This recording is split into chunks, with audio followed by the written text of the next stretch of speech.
Hello दोस्तों। आज हम लोग प्रश्नावली 1.3 का प्रश्न क्रमांक 2 को सिद्ध करने जा रहे हैं, जो कि बहुत इम्पोर्टेंट प्रश्न है। देखिए, आपके एग्जाम में या तो डायरेक्ट √5, √7, √3, रूट ऐसा करके क्वेश्चन पूछे जाएंगे, या फिर 2 गुने √5, या फिर 3 + 2 √5। बस ये 3 टाइप इसमें है जिस तरह से क्वेश्चन एग्जाम में किसी एक टाइप के क्वेश्चन पूछे जाएंगे। तो हमने तो √5 वाली चीज़ों को तो सॉल्व पहले क्वेश्चन में कर लिया है। इसमें हम लोग प्लस वाली चीज़ों को सॉल्व करेंगे कि ये अपरिमेय संख्या क्यों है और कैसे है। ठीक है, तो पहले हम लोग क्या करते हैं कि इस प्रश्न को हम लोगों ने पढ़ लिया, ठीक है, समझ लिया है। उसके बाद आगे बढ़ेंगे और इसको सॉल्व करेंगे। तो वीडियो में आगे बढ़ने से पहले हम आपको एक बात बता दें कि अगर आप मैथ को बहुत आसानी से सीखना चाहते हैं तो आप इस चैनल के साथ अभी से जुड़ जाएं, ताकि आप बहुत अच्छे से मैथ पढ़ पाएं। क्योंकि हम आपको एक एक चीज़ को थोड़ा टाइम लगता है, लेकिन हम आपको अच्छे से समझाते हैं। तो आप इस चैनल को जरूर से सब्सक्राइब करें। अगर आप इस वीडियो को अंत तक देखेंगे तो आप लाइक का बटन अपने आप प्रेस करेंगे, ठीक है, और एक कमेंट भी जरूर से करेंगे। चलिए हम लोग इस प्रश्न को आगे बढ़ते हुए सॉल्व करते हैं। आप चैनल पे नए हैं तो चैनल को जरूर से सब्सक्राइब करें और बेल आइकन को भी प्रेस कर दें। अंत में वीडियो पसंद आएगा तो वीडियो को जरूर से लाइक करेंगे, ठीक है। तो प्रश्न है कि सिद्ध कीजिए कि 3 + 2 √5 एक अपरिमेय संख्या है। तो देखिए, आपको बस जो चीज़ सिद्ध करना है उसका जस्ट उल्टा हम लोग मान लेते हैं। तो या तो ये यहाँ पे या अपरिमेय संख्या है, तो 3 + 2 √5 को हम लोग मानेंगे परिमेय संख्या। तो हल लिखेंगे या फिर आंसर लिखेंगे। तो लिखेंगे आंसर, माना 3 + 2 √5 एक परिमेय संख्या है। तो यहाँ पे हमने लिखा 3 + 2 √5 एक परिमेय संख्या है। आपको उल्टा मान देना है। तो हमने परिमेय संख्या माना, तो हम लोग क्या लिखेंगे, या 3 + 2 √5। देखिए, परिमेय संख्या क्या होता है। परिमेय संख्या होता है P/Q के फॉर्म में। तो ये हो जाएगा P/Q, राइट। अब हमने इसको परिमेय संख्या के फॉर्म में लिख दिया है, तो यहाँ पे हम लोग लिख देंगे, जहां P और Q एक सह अभाज्य पूर्णांक है तथा Q = नॉट 0। तो इसको हमने यहाँ पे लिख दिया, ठीक है। आगे हम लोग बढ़ेंगे। देखिए, जब आपको प्लस माइनस और गुना ऐसी संख्याएं जब मिल जाएगी तो उसमें आपको वर्ग करने की आवश्यकता नहीं है। बस आप इस चीज को याद रखेंगे कि आपको वर्ग करने की आवश्यकता नहीं है। इसको बस भिन्न का जोड़ गुना है, यहाँ पे आपको इसको सॉल्व कर देना है, बाकी सारी चीजें अपने आप हो जाएंगी। चलिए हम लोग आगे बढ़ते हैं। तो पहले हम लोग इसको एक और बार लिख लेते हैं। तो लिखेंगे 3 + 2 √5। आप इसे न भी लिखेंगे तो चलेगा। हम यहाँ पे जगह हमने यहाँ पे यूज कर लिया, इसीलिए हमने इसको आप भी लिख लेंगे, ठीक है, P/Q। आगे बढ़ते हैं। देखिए, आपको एक एक करके यहाँ से संख्याओं को बराबर के दूसरी तरफ लेके चलना है, ठीक है। तो यहाँ पे हम लोग प्लस का 3 है, इसको बराबर के उधर हम लोग लेके जाएंगे, ठीक है। तो हम लोग लिखेंगे केवल प्लस का 2, तो हम लोग यहाँ पे प्लस नहीं लिखेंगे, ठीक है। तो प्लस का 2 और √5 बराबर P/Q माइनस, ये प्लस का 3 बराबर के दूसरी तरफ जाएगा तो माइनस का 3 बनेगा, ठीक है। तो हमने लिखा माइनस का 3।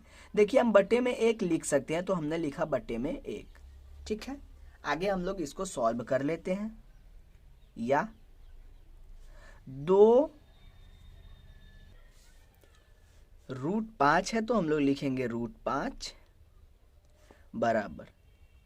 अब आपको भिन्न का घटाव तो यहाँ पे आता होगा करने, तो देखिए हम लोग भिन्न का घटाव करते हैं। तो भिन्न का घटाव कर लेंगे, Q और 1 का LCM लेंगे तो Q ही होगा। Q और 1 का हमने LCM लिया तो Q हुआ। Q से Q में भाग करेंगे तो Q और Q कट जाएगा, तो कुछ नहीं बचेगा, तो बस 1 बचेगा। और इस 1 को हम लोग ऊपर गुना करेंगे तो P हो जाएगा, राइट। घटाव है तो हम देंगे घटाव, 1 का भाग करेंगे Q में तो ये Q में कटेगा, ठीक है। तो इसी Q को हम लोग यहाँ 3 से गुना कर देंगे तो 3Q हो जाएगा। एक ट्रिक, आपको इसका गुना इसके साथ करना है, इसका गुना इसके साथ करना है। जब भी ऐसी संख्या हो जिसके बटे में एक हो तो आप करेंगे सब दोनों क्रॉस गुना कर देंगे, जो चिन्ह होगा वो दे देंगे। जैसे पी का हमने एक के साथ गुना किया तो पी हुआ, माइनस था तो हमने दिया माइनस, क्यू का हमने 3 के साथ गुना किया तो 3 क्यू। ठीक है, उसके बाद आगे हम लोग बढ़ेंगे। यहां से रूट 5 के साथ 2 क्या है, गुना के साथ है, तो ये उधर जाएगा तो भाग में चला जाएगा। तो यहां केवल √5 बचेगा। √5 बराबर ये हो जाएगा P - 3Q बटे Q है नीचे तो हम लिखेंगे Q। लेकिन ये 5 के साथ गुना में है तो बराबर के इस तरफ लेके आएंगे तो गुना की संख्या बराबर के दूसरी तरफ जाती है तो भाग में, जोड़ की संख्या घटाव में, घटाव जोड़ में, भाग गुना में। तो यहाँ पे गुना है तो गुना चलाएगा भाग में, तो भाग हम लोग नीचे लिख लेंगे। ठीक है, और ये हमारे सामने बना एक समीकरण। ठीक है, बस इसी चीज को हम लोग ये समझिए कि पूरा सॉल्व हो गया। बस आपको एक बात जो इसमें भाषा लिखना है उसको हम लोग समझ लेते हैं। चलिए हम लोग इसको रफ में समझेंगे, तब जाके आपको अच्छे से समझ में आएगा। देखिए P और Q को हमने माना हुआ है सह अभाज्य पूर्णांक। ठीक है, तो देखिए हम लोग इधर वाले पक्ष को देखेंगे। यहां पे P है, 3Q है, बट्टे में है 2Q। तो यहां पे हम लोग देख रहे हैं कि P और Q ये तो सह अभाज्य पूर्णांक है, इसमें तो कोई शक नहीं है। अब बचा सर कि इसमें 3 है और 2 है, तो ये कौन सी संख्या है? तो आप पहले 3 को सॉल्व कीजिए। 3 को आप क्या लिख सकते हैं, 1 गुने 3। 2 है, 2 को आप क्या लिख सकते हैं सर, 1 गुने 2।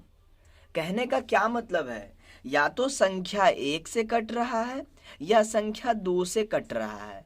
संख्या या तो 1 से कट रहा है या फिर संख्या 3 से कट रहा है।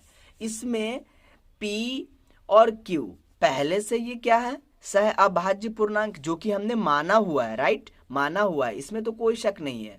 प्रॉब्लम था कि सर इसमें 3 आ रहा है और इसमें 2 आ रहा है, तो क्या 3 और 2 ये भी क्या सह अभाज्य पूर्णांक है? तो आंसर है हाँ। क्यों? क्योंकि 3 या तो 1 से डिवाइड हो रहा है या फिर 3 से डिवाइड हो रहा है। 2 या तो 1 से डिवाइड हो रहा है या फिर 2 से डिवाइड हो रहा है।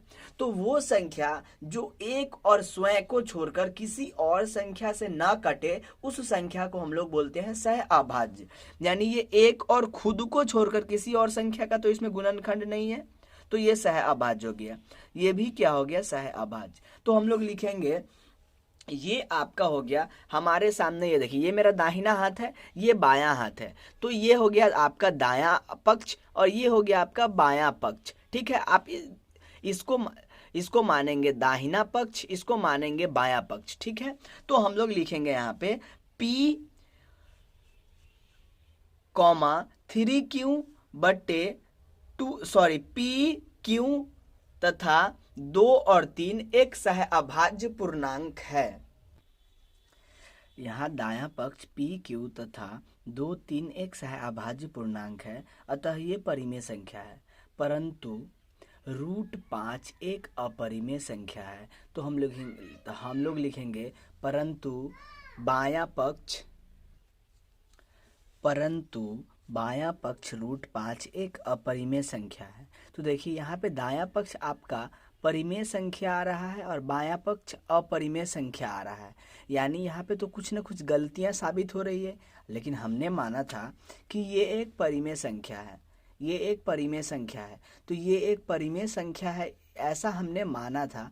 बट यहाँ पे एक परिमेय संख्या और दूसरा अपरिमेय संख्या आ रहा है, तो हम लोग क्या लिखेंगे कि यहाँ परंतु बायां पक्ष एक अपरिमेय संख्या है, जो हमारे गलत मानने के वजह से साबित हो रहा है। अतः जो भी यहाँ पे है 3 + 2√5 वो एक अपरिमेय संख्या होगा। हम लोग डायरेक्ट यहाँ पे लिख देंगे जिससे एक विरोधाभास उत्पन्न होता है।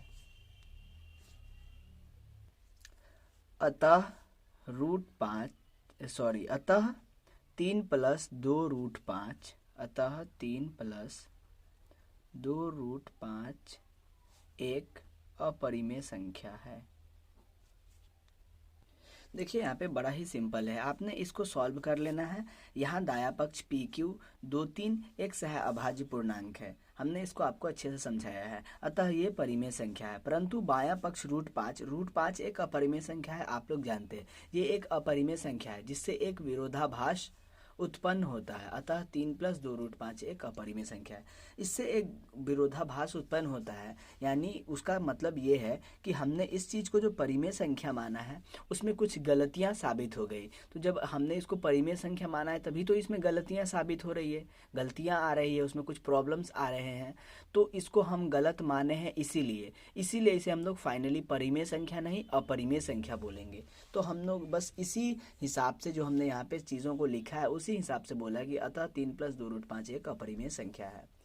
तो इस प्रकार हम लोग ऐसे प्रश्न को सॉल्व करते हैं। इसमें एक और टाइप्स बच गए जिसमें केवल आपको दिया रहेगा 2√5 एक अपरिमेय संख्या है, इसे आप प्रूव करिए, हम आपको वो पढ़ा देंगे, बाकी आप 1.3 के सारे क्वेश्चन ऑटोमेटिकली सॉल्व कर लेंगे। ठीक है, तो आप इसका स्क्रीनशॉट ले लीजिए।